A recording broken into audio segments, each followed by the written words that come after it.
I'm dealing with a broken system that is not designed for people like me.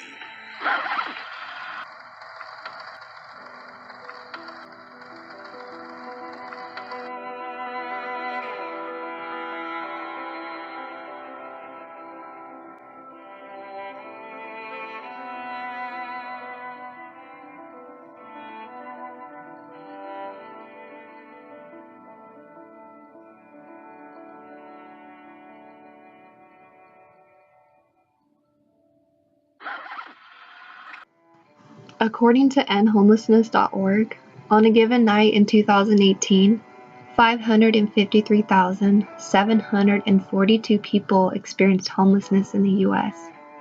40% of this homeless population is African American, even though African Americans only represent 13% of the U.S.'s general population. In the state of California, there are a total of 129,972 people experiencing homelessness. Some factors that can lead to homelessness are poverty, mass incarceration, substance abuse, mental illness, and housing discrimination. Most people living in poverty live paycheck to paycheck. If they lose their jobs, then they risk losing everything. A large portion of people living in poverty rely on government housing benefits, such as Section 8. It can take years to actually receive these housing benefits, and once a family actually does receive them, it is hard to find a home. The program gives a certain amount of days to find a home, and if they're not able to find one in time, then they lose their opportunity to be in the program. Most landlords in good neighborhoods do not accept Section 8 vouchers, and there is no law that makes it illegal for landlords to deny housing based on the fact that the tenant will be using a Section 8 voucher. This forces people into high-poverty neighborhoods, in which they face numerous and interconnected social problems, including substandard housing, educational failure, inadequate medical and dental care, poor nutrition, drug abuse, crime, family stress, and violence. This type of housing discrimination also contributes to homelessness among many African Americans living in poverty. Another harsh Section 8 rule is the zero tolerance policy.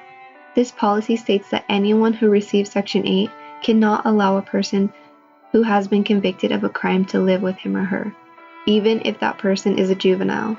This is obviously a terrible position to be put in. Most people could not deny their children shelter. This means that they will most likely be evicted and lose their Section 8. The whole family will become homeless. This zero tolerance policy is inhumane and unfair, since it seems to target people of color. African Americans are also highly overrepresented in the prison system.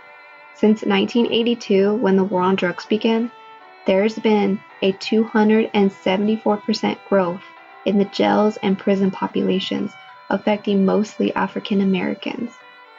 1 in 3 Black men can expect to go to prison in their lifetime. African Americans make up 13% of the U.S. population, but they account for 34% of those who are imprisoned. And in 2010, Black women were almost 3 times as likely as white women to be incarcerated. This means that a large portion of the Black population will come into contact with law enforcement and will most likely be charged with a crime at some point in their lives. Incarceration shackles people for life with a felony record, which inhibits potential employment and access to housing and full reintegration within the community. When a person is sent to prison, they risk losing everything. They have no way to pay for their homes, their cars, their bills. They must rely on family members for support. But this is impossible if the family is on government assistance. This means that a father convicted of a drug possession cannot move back into the same home as his children and his wife. This Section 8 policy splits up families. Many of the people in prison suffer from PTSD. Being exposed to serious violence has a detrimental impact on the human psyche. This exposure to violence increases their risk of developing depression, anxiety, and post-traumatic stress disorder. 20 to 25% of the homeless population in the U.S. suffers from some form of severe mental illness, and people experiencing homelessness are at a greater risk of developing a mental health condition. Nearly 15% of men and 30% of women booked into jails have a serious mental health condition. African Americans are 20% more likely to experience serious mental health issues compared to the general population.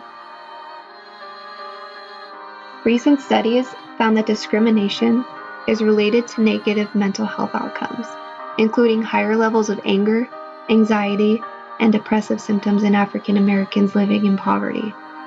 Racism induces a particular type of anxiety and fear that could cause a person to shut down emotionally and physically.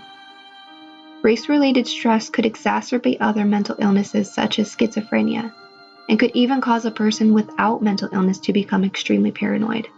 This intense stress could lead to substance abuse and also cause a person to relapse, and could eventually lead to homelessness. Daily racial microaggressions cause African Americans to experience high levels of stress. This race-related stress affects their physiological, psychological, emotional, and cognitive reactions. African Americans must spend time and energy navigating hostile environments caused by racism. Negative representation in the media and the social realities of discrimination greatly impact Black males. The racial battle fatigue framework explains how racial microaggressions that build up over time negatively impact Black males' health and quality of life. Microaggressions create hostile environments for people of color. They negatively impact people's mental health because they can be subtle and covert. This means that it is difficult for the victim to identify and confront. There is not overt evidence that one has been a victim of racism, and this causes the victim stress, as they might not know how to cope with this hostility. Ethno-racial groupness is important in situations like these because they can cause a person to question her sanity. One might be made to feel as though she is paranoid when she confronts covert racism, if she is surrounded by all white people who claim to be colorblind. If there is not a person of color to validate her experience, she is likely to feel stressed and overwhelmed. When it comes to poverty, incarceration, mental illness, and homelessness, African Americans are overrepresented. It is clear that they're overrepresented in the homeless population because they still face racism and discrimination in America. The current system is not working. Is it broken? Or is it working exactly the way it was designed to?